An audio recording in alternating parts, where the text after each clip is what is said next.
আসসালামু আলাইকুম ওয়া রাহমাতুল্লাহি ওয়া বারাকাতুহু। তো প্রিয় দর্শক, আশা করি ইনশাআল্লাহ আল্লাহর রহমতে ভালো আছেন। আমিও ইনশাআল্লাহ আল্লাহর রহমতে ভালো আছি। তো প্রতিবার মতো আমি একটা ভিডিও আপনাদেরকে উপহার দেব। যে ভিডিওটার বিষয় হলো ৮ প্রকার নারীকে আল্লাহ তাআলা ভালোবাসেন। কোন ৮ প্রকার নারীকে আল্লাহ তাআলা ভালোবাসেন? সেই ভিডিওটা শুরু থেকে শেষ পর্যন্ত আপনাদেরকে উপহার দেব। অবশ্যই ভিডিওটি শুরু থেকে শেষ পর্যন্ত মনোযোগ সহকারে দেখুন। তো প্রিয় দর্শক, রাসূল সাল্লাল্লাহু আলাইহি ওয়াসাল্লাম বলছেন যে ৮ প্রকার নারীকে আল্লাহ তাআলা ভালোবাসেন।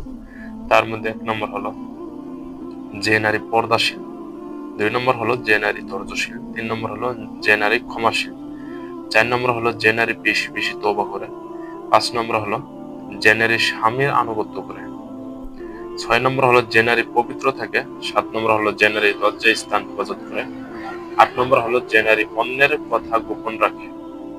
আমি ব্যাখ্যা সহকারে আবারও বলতেছি। ১ নম্বর হলো যে নারী পর্দাশীল, যে নারী পর্দা করে। প্রতিটা নারীর উপর পর্দা করা ফরজ, ফরজে আইন। তো অনেকে আছে যে অনেক নারীরাই আছে যে পর্দা করে না, স্বামীর আনুগত্য করে না। অনেকে আছে এগুলা তাদেরকে আল্লাহ তাআলা ভালোবাসেন না, তাদের উপর জাহান্নাম অপরিহার্য। ২ নম্বর হলো যে নারী ধৈর্যশীল। অনেক নারী আছে যে ধৈর্যশীল, আবার অনেক নারী আছে যে ধৈর্য থেকে ধৈর্যহীন হয়ে গেছে, ধৈর্য ধরতে পারে না। কারণ আল্লাহ তাআলা বলছেন যে সবরকারীদের সঙ্গে আল্লাহ তাআলা আছেন। আপনি যদি ধৈর্য না ধরেন তাহলে আপনি পরিপূর্ণ মুমিনা হতে পারবেন না। অবশ্যই আমাদের সবাইকে ধৈর্য ধরতে হবে। তো ৩ নম্বর হলো যে নারী ক্ষমাশীল। যে নারী ক্ষমাশীল, শুধু নারী না, পুরুষ এবং নারী সহ যারা ক্ষমাশীল, মানুষকে ক্ষমা করে। যে কোনো ভুল হয়েছে, আপনি ভুলটা ধরাই দিছেন এবং ক্ষমা করে দিছেন, তাকে আল্লাহ তাআলা ভালোবাসে। ৪ নম্বর হলো যে নারী বেশি বেশি তওবা করে। যে নারী বেশি বেশি তওবা করে, শুধু নারী না, পুরুষও আছে যারা বেশি বেশি তওবা করে। আস্তাগফিরুল্লাহ বলেন বা ৫ ওয়াক্ত নামাজের পাশাপাশি ইস্তিগফার, আল্লাহর কাছে ক্ষমা প্রার্থনা করে, তাকে আল্লাহ তাআলা ভালোবাসে। ৫ নম্বর হলো যে নারী স্বামীর আনুগত্য করে। যে নারী স্বামীর আনুগত্য করে তাকে আল্লাহ তাআলা ভালোবাসেন। যে নারী স্বামীর আনুগত্য করে তাকে আল্লাহ তাআলা ভালোবাসেন। অনেকে আছে যে স্বামীর কথা মানে না, অনেকে আছে যে স্বামীর হুকুমে চলে না, এবং আল্লাহ তাআলা বলছেন যে স্বামী স্ত্রীর পোশাক, স্ত্রী স্বামীর পোশাক।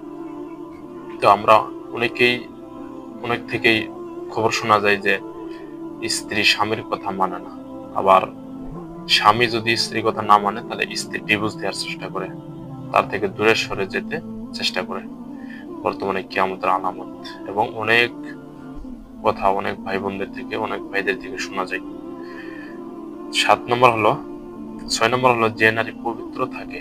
যে পবিত্র থাকে, আপনি নাপাক হয়েছেন, সাথে সাথে পবিত্র হওয়ার দ্রুত চেষ্টা করবেন, তাকে আল্লাহ তাআলা ভালোবাসে। ৮ নম্বর হলো যে নারী অন্যের কথা গোপন রাখে, তাকে আল্লাহ তাআলা। তো প্রিয় দর্শক, এই ভিডিওটি শুরু থেকে শেষ পর্যন্ত দেখার জন্য ধন্যবাদ। যারা এই চ্যানেলটি সাবস্ক্রাইব করেনি, অবশ্যই সাবস্ক্রাইব করে আমাদের পাশে থাকুন পরবর্তীতে নতুন নতুন ইসলামিক ভিডিও পাওয়ার জন্য। আর অনেকেই জানেন যে আমি জিন জাদু, ফ্রি ব্ল্যাক ম্যাজিক, কালো জাদু ইত্যাদি বিষয়ে সঠিক ক্রনিক চিকিৎসা দিই। যারা এগুলো বিষয়ে আক্রান্ত আছেন অথবা চিকিৎসা শিখতেছেন, চিকিৎসা নিতেছেন, ভিডিওর পাশে নাম্বার দিয়েছে, যোগাযোগ করুন। আসসালামু আলাইকুম ওয়া রাহমাতুল্লাহ।